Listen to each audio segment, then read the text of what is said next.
Musyawarah Paroki Maria Ratu Pencinta Damai Airupas bertitik tolak dari sebuah buku yang menjadi pedoman pastoral Keuskupan Ketapang, Pastor Ignatius Made Sukartia, menyusun jadwal musyawarah yang menjadi suatu kesempatan berharga bagi seluruh umat untuk berkumpul dan berdiskusi, merencanakan masa depan gereja dengan harapan yang lebih baik.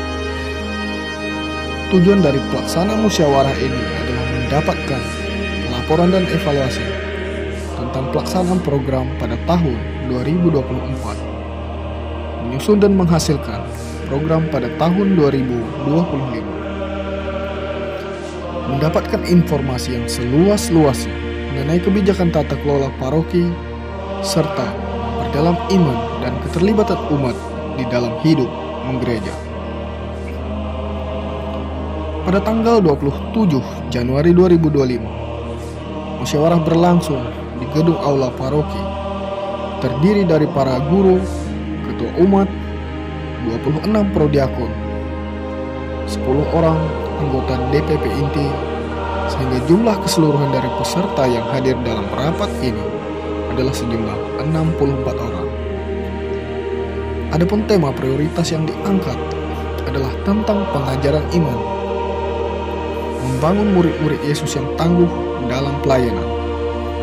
Maka oleh karena itu, pada tahun 2025 sampai pada tahun 2026, tim pewartaan paroki akan diberikan kesempatan secara khusus untuk menyusun program dengan disupport oleh tim liturgi dan juga persekutuan, tata organisasi, pelayanan kemasyarakatan, dan tim pengelolaan aset paroki atau harta benda gereja.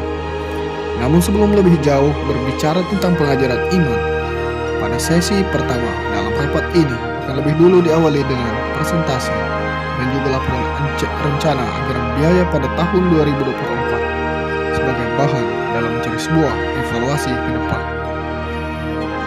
Oke, selamat pagi Ibu Bapak. Izinkan saya untuk menyampaikan evaluasi program 2024-2025 yang telah kita sepakati tahun lalu.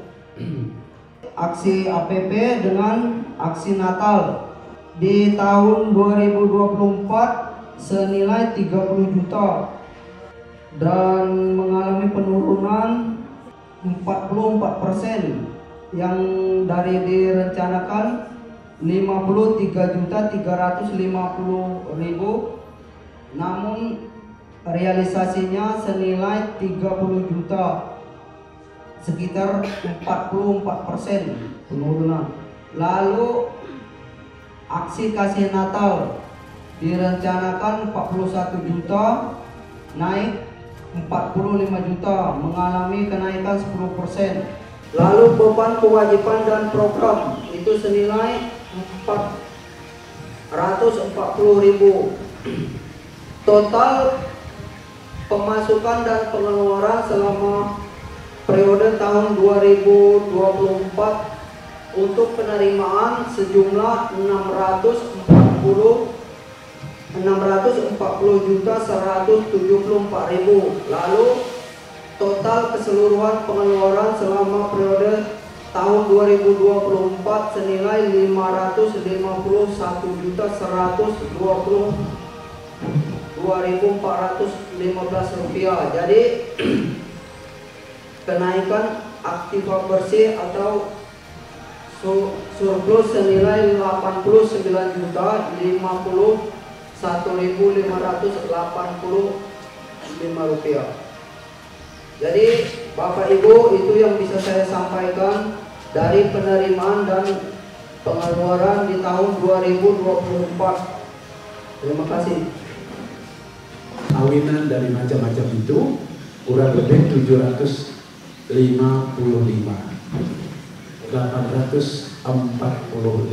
juta. Itu mimpi kita tahun di awal tahun 24. Jelas?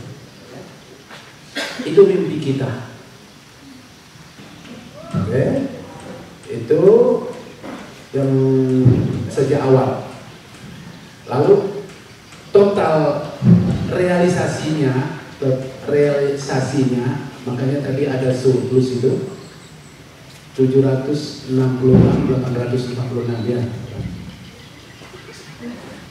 Nah, rincian pemasukan tadi ada kolektor umum khusus, ada komuni pertama, ada APP, ada AKN, ada sumbangan umat, ada sumbangan khusus seperti perayaan hari besar, ada perkawinan, administrasi baptis, dan juga ada hasil sawit.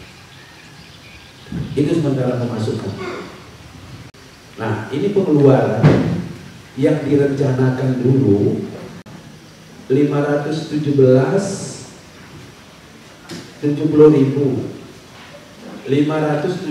juta 70.000. Lalu realisasinya 122.58. Jadi rincian pengeluaran yang direncanakan dulu itu liturgi, pewartaan, koinonia, tadi sudah tercatat di sana, kegiatan persekutuan antar jemaat, acara mahkamah, pertemuan, kunjungan keluarga, pelayanan masyarakat, kegiatan sosial seperti membantu masyarakat miskin, korban bencana, dan lain sebagainya. Sarana prasarana, perawatan gedung, gereja, dan pembelian alat-alat untuk mendukung kegiatan kerja. Jadi bendahara mencatat dengan baik. Jadi realisasi pemasukan dari yang kita rencanakan, realisasinya, nyatanya itu kolektor persembahan 433.228 selama setahun. Itu dari kolektor persembahan. Ada juga kolektor khusus 198.900 APB dan AKR itu 105 sampai 200. Lalu administrasi tadi direncanakan cukup besar, tapi ini 15 juta turun tadi ya, administrasi turun tadi. Donasi sawit memang masih dicatat, ini yang real aja 1.800.000 tahun 2. Jadi kami menyampaikan apa yang masuk, dicatat oleh suster, lalu dilaporkan dengan sistem keuskupan. Jadi begini, dari semuanya itu, dulu kan uskup mengatakan bahwa pelayanan kita itu 20%, artinya kegiatan untuk pelayanan itu paling kecil dari survei yang dari supervisi Bapak Uskup, 20%. Kalau dinilai biayanya dengan 20% capaian kita itu, kita membayar ongkos 55.112.242 yang 10% itu. Nah, jadi realisasi dari 5 bidang gereja itu, liturgi setahun kita menghabiskan dana 198.404.069. Itu jadi kalau pewartaan itu biayanya 165.336.742.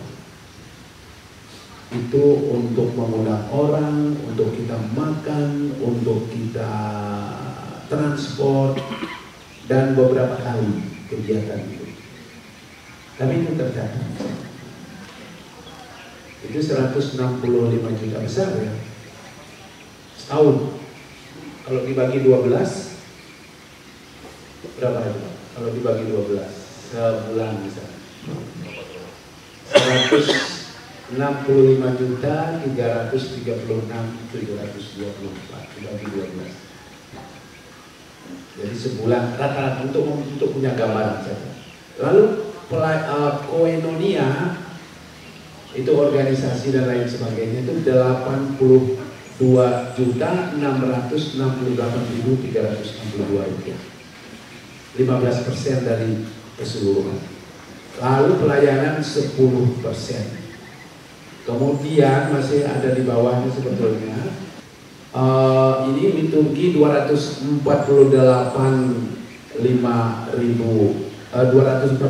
juta 25.000 ya. 5.887 liturgi, paling banyak liturgi. Tapi dari liturgi kita paling banyak dapat karena kolektor di sana, kolektor umum, lain sebagainya. Tapi kolektor ini tidak hanya terbatas kolektor di pusat ya. Karena kami turne dan lain sebagainya dapat serahkan ke suster, dapat catat suster dan lain. Kalau pewartaan itu 165, koinonia 82.668, pelayanan 55 juta, kemudian sarana dan prasarana itu 49 juta, termasuk perawatan, termasuk beli apa tidak ada. Satu kali. Tadi subuh.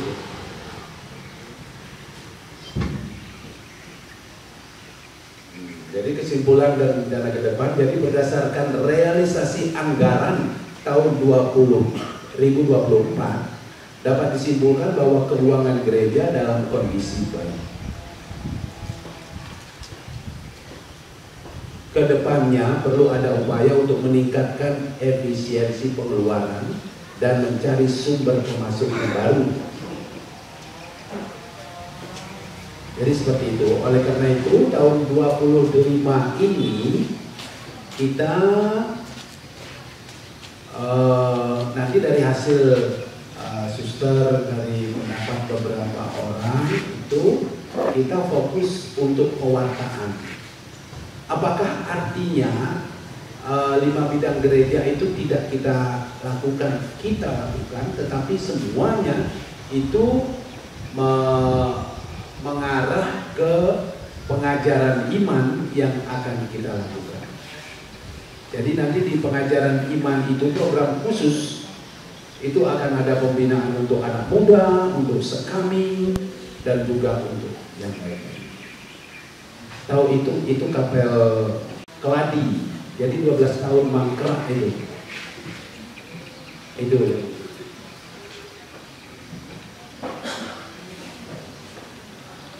Mudah-mudahan jadi seperti itu, Ibu Bapak, dengan segala keterbatasan kami, dengan tim yang ada. Jadi berapa uang yang kami dapat kami masukkan ke bendahara, kemudian nanti akhir bulan akan direkap, lalu diadministrasikan, lalu dilaporkan Bapak Uskup. Kalau tidak balance, itu akan dikembalikan, artinya salah. Lalu kalau kami dapat subsidi dari Dewan Paroki, dari kalian ini untuk pastoran, kami serahkan ke Romo Agus. Jadi keuangan kita seperti itu. Nah, saya tidak tahu ke depan dengan harga sawit mulai bagus atau mulai jelek. Dengan kesadaran umat semakin tinggi, tetapi juga dengan pisahnya beberapa stasi seperti praparoki Blasius, kita akan mencoba membuat prediksi, atau kalau detailnya nanti kami jawab, Romo Agus juga bantu ya. Jadi Romo Agus ini ketua keuangan keuskupan Ketapang. Jangan main-main dengan Romo Agus yang dia itu ketua keuangan. Jadi bukan karena air upas itu lalu melaporkan aja lalu diberi predikat baik-baik saja, enggak. Tetap akan dikoreksi. Lalu masuk ke Romo Agus, lalu kemudian diserahkan ke Bapak Uskup. Selain mengulas kembali masalah RAB secara keseluruhan pada tahun 2024, juga diulas kembali tentang bagaimana jalannya proses di bidang pewartaan. Tim pewartaan yang dikepalai oleh Suster Petra dari Kongregasi Hati Kudus Yesus memaparkan bahwa pada tahun 2024 telah menganggarkan dana untuk realisasi program di bidang pewartaan. Akan tetapi hal itu belum bisa terrealisasi dengan baik. Bidang pewartaan sudah mencoba untuk menyusun beberapa program, hanya beberapa saja yang dapat terlaksana. Misalnya, mengadakan pengajaran kitab suci di rumah-rumah umat untuk anak-anak dan juga orang dewasa, mengadakan kuis kitab suci dari tingkat SD, SMP, dan juga SMA, mengutus orang-orang muda untuk mengikuti kegiatan katekese dalam rangka mengkader orang-orang muda agar memiliki sebuah motivasi dan juga semangat di dalam pelayanan, dengan harapan agar memiliki regenerasi para pelayan di kalangan umat awam. Akan tetapi, berkenaan dengan masalah program rutin lainnya seperti mengajarkan iman kepada anak-anak, pembinaan sakramen inisiasi meliputi baptis, krisma, ekaristi, kursus persiapan perkawinan, semuanya tetap berjalan seperti biasa. Oke, kita tahu bahwa di dalam sebuah karya pastoral kita menggeluti 5 bidang, yaitu liturgi, pewartaan, harta benda gereja, yang lain seperti kekeluargaan, martirial atau kesaksian hidup, dan pelayanan. Nah, setahu saya yang tentang liturgi biasanya berjalan rutin seperti biasa. Tetapi bagian pewartaan yang menjadi bagian dariku karena saya berada di bidang pewartaan, maka yang kita lakukan selama tahun 2024 adalah hal-hal rutin sebenarnya. Ada yang ekstraordinari seperti dalam kegiatan bulan kitab suci yang dibuat secara berbeda, namun tidak signifikan. Dan ada juga beberapa orang yang kita kirim untuk mengikuti kegiatan katekese di CC. Dan juga ada beberapa orang yang kita utus, 3 orang yang kita utus untuk kegiatan Soma. Yang sebelumnya kita anggarkan banyak, tetapi yang dapat direalisasikan sedikit. Sebab ternyata peserta yang diminta itu kurang. Jadi itu yang terjadi di tahun 2024. Sedangkan 2023, maaf saya harus kembali ke belakang, itu kegiatannya sangat padat. Karena terlalu padat, bagian pewartaan sangat padat, maka di tahun 2024 itu kita kurangi kegiatan kita. Tetapi untuk kegiatan rutin itu berjalan seperti biasa. Untuk pembinaan iman anak, untuk mengajarkan sakramen inisiasi khususnya untuk menerima sakramen baptis dan sakramen ekaristi itu berjalan rutin setiap tahunnya. Oleh karena belum maksimalnya realisasi program di bidang pewartaan pada tahun 2024, maka dalam kesempatan Muspar pada tahun 2025 ini, para peserta Muspar mencoba kembali untuk mengevaluasi berbagai isu strategis dalam sebuah diskusi dan merencanakan apa yang harus dilakukan ke depan. Itu tidak usah kecewa, itu karena kurangnya pemahaman mereka tentang pentingnya ajaran atau iman di dalam gereja Katolik. Maka yang kita fokuskan ini, maka dari tadi suster selalu lebih banyak ke anak muda dan anak-anak. Itu yang kita fokuskan.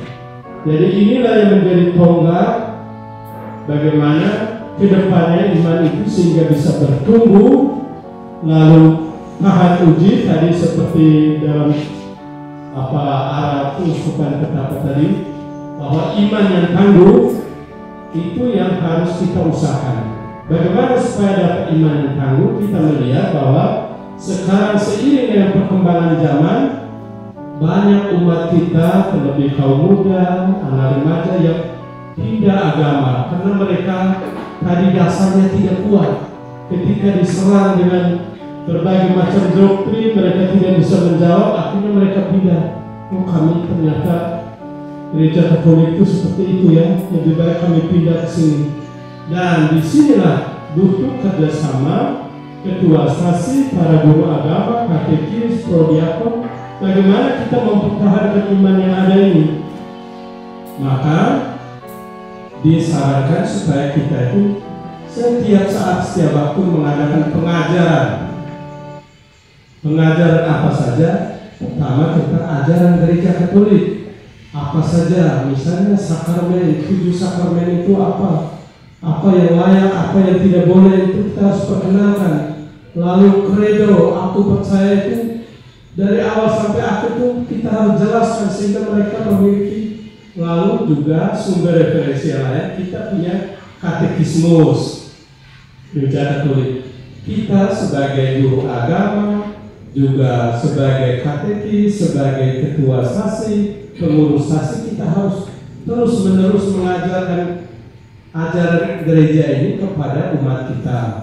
Minta tolong surat baptisnya di bawah. Nah, tapi yang sudah dibaptis pun paling hanya yang baik, yang kelas 5 itu paling hanya Rosalin, Clarissa, sama Elin. Lainnya enggak? Yang lainnya dan tidak ada. Kita tanda tangan. Jadi catat dulu bacaan hari ini tentang apa. Udah itu Injilnya tentang apa, kemudian bawa tanda tangan Romo. Nah, mungkin dengan cara seperti itu anak-anak ya kayak tadi itu seperti terpaksa, tetapi akhirnya akan menjadi kebiasaan. Karena dulu waktu saya masih sebelum ada guru agama, saya dulu kan juga ngajar agama di SD. Ya lumayan lah cukup berhasil waktu itu. Dulu saya buat seperti itu. Di SMP maupun di SMA itu rata-rata anak yang sangat kan, termasuk SMP saya. Dan itu saya tidak bisa banyak bicara karena saya hanya mau mendengarkan saja. Saya jujur ya, banyak sekali siswa SMP 03 belum dibaptis. Itu mereka mampu ketua. Mungkin menjadi tanggung jawab kami atau tanggung jawab orang tua, karena anaknya mau bingung. Yang tak tahu pun banyak yang belum dibaptis. Lalu kemarin waktu kami bisa Natal bersama di SMP, hampir 40 anak belum sabar mengaku ketua. Maka menjadi keprihatinan kami, ini solusinya gimana? Anak yang sudah besar belum dibaptis.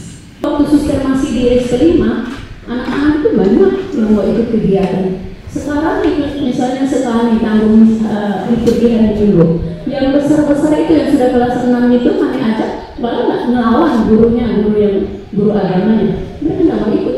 Lalu mana biarkan saja karena orang tuanya mungkin tidak mau mendorong anaknya untuk ikut.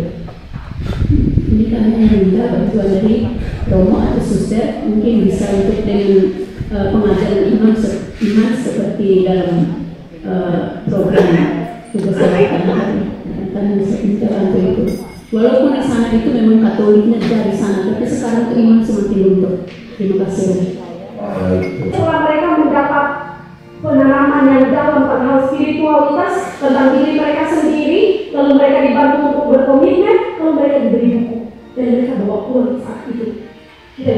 Termasuk Kristen salah satunya yang pergi kemana? Kalau ada di sini tidak. Dan masih ada yang lain sewa dan sebagainya. Saya harap mereka melakukan itu. Jadi itu saling hanya 3 hari tapi cukup baik. Karena ada kesan yang baik dari paroki lain kemarin. Mereka benar-benar melakukan pengajaran setelah dari situ. Itu hanya Mengingat masih banyaknya isu yang menjadi hal serius di dalam perkembangan iman umat, seperti kurangnya pendidikan agama dan juga pengetahuan tentang iman, kurangnya kebiasaan berdoa dan beribadat dalam keluarga, serta kurangnya semangat dalam hidup menggereja untuk selalu terlibat aktif dalam setiap kegiatan, dan juga belum terlaksananya kegiatan sekami di stasi-stasi karena kurangnya tenaga pengajar untuk memberikan katekese, kurangnya kekompakan dan kerjasama yang baik pada tim pewartaan. Maka pada hal-hal yang menjadi orientasi serta rencana kegiatan program yang akan segera dilaksanakan pada tahun 2025, diantaranya adalah pengajaran iman. Tim pewartaan akan membuat suatu wadah kecil untuk pembinaan anak secara rutin. Yang kedua adalah pengkaderan, yaitu mengikut sertakan para calon relawan katekis untuk belajar di sekolah katekis di Ketapang, melakukan pembinaan dan kegiatan outbound untuk menguji mental serta memacu semangat untuk berkarya. Katekese secara virtual, yaitu berkatekese melalui medsos untuk menyesuaikan dengan perkembangan zaman. Kunjungan keluarga secara rutin, yaitu berdiskusi secara bebas, tapi juga bermakna dan bertujuan untuk mengarahkan umat pada pertumbuhan iman yang lebih baik. Mengadakan kerjasama dengan guru-guru Katolik dalam setiap kegiatan yang diadakan untuk anak didik seperti misa pelajar, rekoleksi, dan juga bentuk pembinaan lainnya. Dan yang terakhir adalah kunjungan anak-anak sekami, yaitu membawa anak-anak untuk berkunjung ke stasi-stasi agar melayani dalam setiap kegiatan liturgi.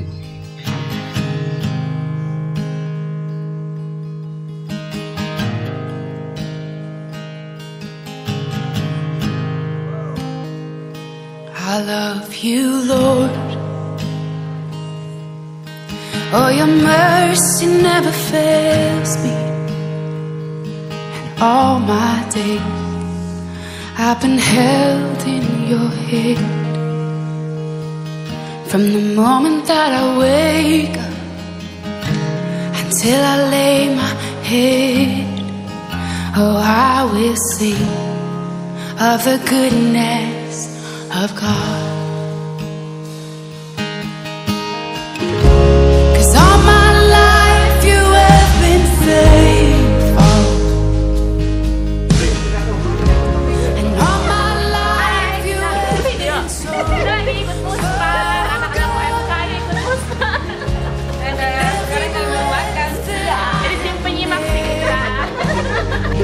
oh, I will sing of the goodness of God.